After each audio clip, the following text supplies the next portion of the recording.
Good afternoon. Thanks for joining us. We begin with breaking news. Protests and counter-protests across Canada today over gender and sexual diversity education in schools. And already we're seeing several cases where things got heated.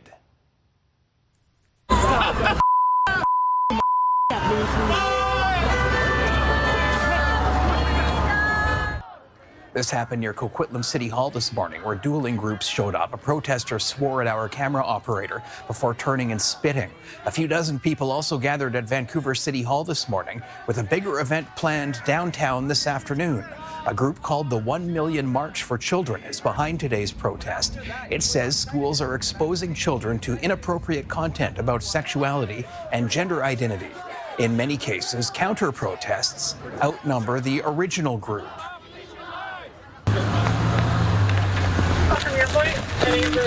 This happened near Nanaimo City Hall this morning. Police tackled a protester after he ran away. He was then handcuffed and taken into custody.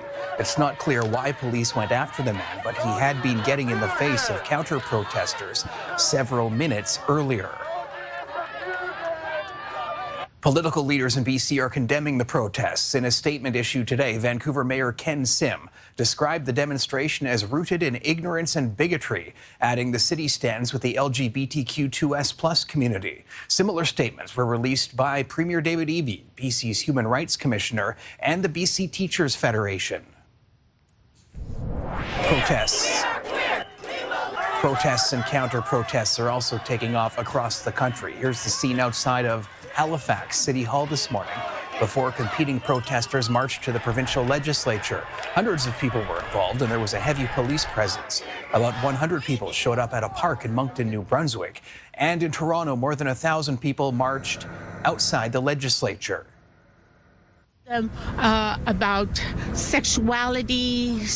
I don't think a 5-year-old and 6-year-old should learn this kind of stuff. I believe that teaching about gender identity and sexual orientation as part of a broader curriculum is important. The Prime Minister is adding his voice to the conversation, posting on social media, "We strongly condemn this hate and its manifestations."